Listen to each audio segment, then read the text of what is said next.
नमस्कार दोस्तों, welcome to the series of Paisa Hi Paisa. आज हम डिस्कस करेंगे best multi cap mutual fund के बारे में। आज हम किसके बारे में डिस्कस करेंगे? मल्टी कैप म्यूचुअल फंड के बारे में। तो मल्टी कैप म्यूचुअल फंड होता क्या है और इसमें किसको इन्वेस्ट करना चाहिए, इसके क्या क्या फायदे हैं, किसके लिए बना है, किस कंपनी में इन्वेस्ट करता है, कौन कौन सी कंपनियां मल्टी कैप म्यूचुअल फंड में हैं, सब हम डिस्कस करेंगे इस वीडियो में। तो मल्टी कैप म्यूचुअल फंड, नाम से ही क्लियर है, मल्टी कैप मतलब बहुत सारी कैप लगाता है क्या? नहीं, ये लार्ज फंड में भी इन्वेस्ट करता है, स्मॉल फंड में भी इन्वेस्ट करता है, मिड कैप फंड में भी इन्वेस्ट करता है।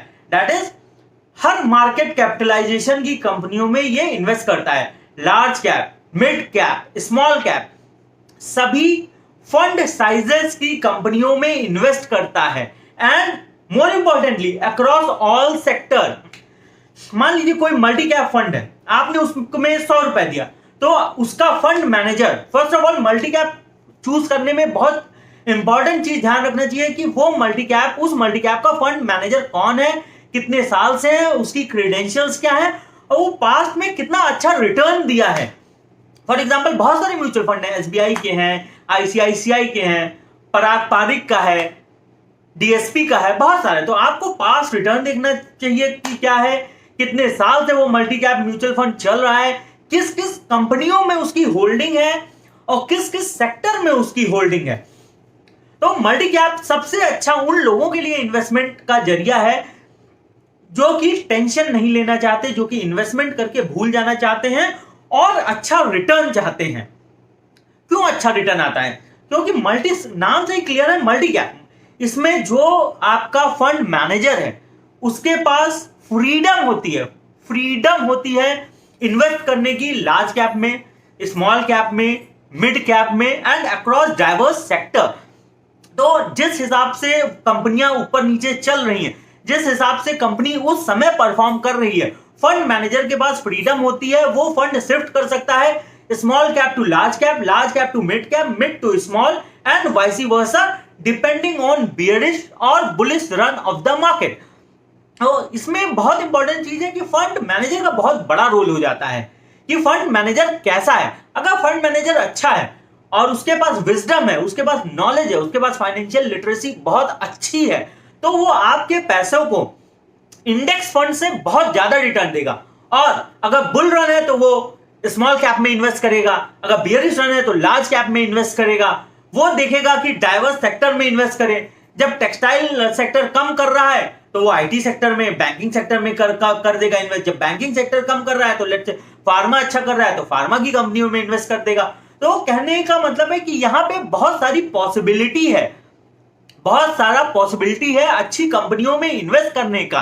आपका पैसा फिक्स नहीं हो जाता जैसे कि केवल लार्ज कैप में ही फिक्स है और स्मॉल कैप में ही फिक्स है और मल्टी कैप और मिड कैप में ही फिक्स है और इंडेक्स फंड में फिक्स है। तो यहां पे फंड में आपका जो फंड मैनेजर है, फंड हाउस है, असेट मैनेजमेंट कंपनी है, उसके पास बहुत सारे ऑप्शंस होते हैं अच्छी कंपनियों में लगाने में के लिए। और इसमें वो इंडिया में ही नहीं लगाते, they can invest even abroad like alphabet, जो कि गूगल की पेरेंट कंपनी है। अब कुछ चीजों का हमें ध्यान रखना चाहिए। पहला चीज की बात आती है टैक्सेबिलिटी। तो मेनली मल्टी कैप फंड एक इक्विटी बेस्ड फंड है, तो इसमें नॉर्मल टैक्स लगता है जैसे और सब फंड्स में लगता है, depending on government regulation from time to time. इसमें हमें एक्सपेंस रेशियो का ध्यान रखना चाहिए कि कितना एक्सपेंस रेशियो है, बहुत ज्यादा तो नहीं है। बेसिकली अगर आप जागरूक हैं, if you know, if you are well read, if you read on mutual fund, if you have financial literacy, if you follow it, then the mode of investment should be direct. If you need continuous assistance from somebody, then you can invest in regular mode, but regular mode में आपका expense ratio almost double हो जाता है। तो आपके ऊपर है, direct में कीजिए और रेगुलर में कीजिए, बट बेटर है थोड़ा सा फाइनेंशियल लिटरेसी आपके पास होनी चाहिए ताकि लोग आपको गुमराह ना कर सके। People should not divert you. और आप डायरेक्ट में कीजिए, बाकी it's totally depend on you, direct और रेगुलर। आई वुड रिकमेंड, और if you have knowledge about mutual fund, if you are reading on this, if you follow news channel, if you have friend circle on this, you should invest in direct mutual fund. इसके अलावा expense ratio कम होना चाहिए।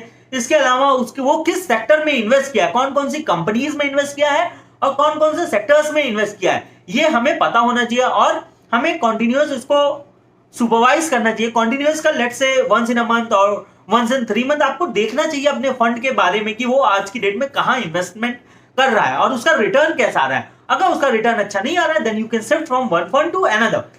और basically इसमें थोड़ा involvement रहता है but return बहुत अच्छा है। Specially flexi cap fund is very good for novice and beginner and one who is started investment journey. The person who has started investment journey, multi cap fund are very good because इसमें risk कम होता है।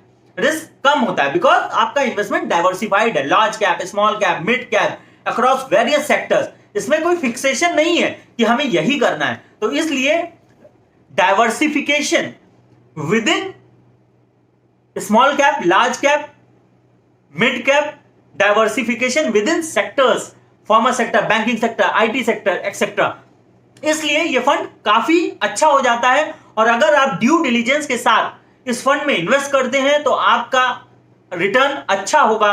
Approximately 20% return मिलना चाहिए अगर market ठीक चल रही है, प्रोवाइडेड आप फंड अच्छा सेलेक्ट करें। फंड रिकमेंडेशन आप खुद गूगल कीजिए, खुद यूट्यूब पे पढ़िए तो आपको खुद पता चलेगा कि अच्छा ये फंड है, इसमें ये चीज हमें देखना चाहिए। फंड साइज देखनी चाहिए, एक्सपेंस रेशियो देखना चाहिए, फंड मैनेजर कितने साल से है, क्या हिस्टोरिकल रिटर्न है, वो किस कंपनी में इन्वेस्ट किया है, किस सेक्टर में इन्वेस्ट किया है, ये सब हमें देखना चाहिए फंड के बारे में। बेसिकली इसमें इन्वेस्ट करने के पहले हमें कुछ चीजों का ध्यान रखना चाहिए कि आप ये फंड क्यों ले रहे हैं, what is the objective of this fund. Basically ये जो फंड है multi cap, specially multi cap की बात करें तो आपका हॉरिजन क्या है, आपका ऑब्जेक्टिव क्या है फंड में इन्वेस्ट करने का। लेट्स से आपका ऑब्जेक्टिव हो सकता है 5 ईयर डाउन द लाइन घर खरीदने का, 10 year down the line child education का, या 10 ईयर डाउन द लाइन कहीं इन्वेस्टमेंट करने का, स्मॉल बिजनेस स्टार्ट करने का। तो आपका ऑब्जेक्टिव क्या है वो आपको ध्यान में रखते हुए फंड में इन्वेस्ट करना चाहिए। आपकी रिस्क एपेटाइट कैसी है, अगर आपकी रिस्क एपेटाइट कम है या मीडियम है तो आप multi cap is the best way because it's the combination of large, small and mid cap. तो अगर आपकी रिस्क एपेटाइट मीडियम है या कम है तो आपके लिए बेस्ट है। अगर आपका इन्वॉल्वमेंट बहुत ज्यादा नहीं है, आप पैसा लगा के नॉर्मल इन्वॉल्वमेंट है तो आपके लिए मल्टी कैप फंड बेस्ट है। कॉस्ट क्या है, दैट इज एक्सपेंस रेशियो क्या है, वो हमें देखना चाहिए। इन्वेस्टमेंट हॉरिजन आपका क्या है, कितने ईयर के लिए आप इन्वेस्ट कर रहे हैं, इन सब चीजों का ध्यान में रख के हमें मल्टी कैप में इन्वेस्ट करना चाहिए। मल्टी कैप फंड्स बहुत सारे हैं, पराग पारिक का है, एसबीआई का है, डीएसपी का है, आईसीआईसीआई का है। आप इन सब चीजों को स्टडी कीजिए, इन सब फंड को स्टडी कीजिए, इनके एक्सपेंस रेशियो देखिए, इनका फंड साइज देखिए, इनके मैनेजर का क्रीडेंशियल्स देखिए, ये फंड्स कितने दिन में है, कितने दिन से मार्केट में है, more than 5 year, 10 year, 8 years. तो ये सब आप देख के इनका क्या रिटर्न रहा है, क्वार्टरली, ईयरली, 5 ईयरली, इनका हिस्टोरिकल रिकॉर्ड क्या है।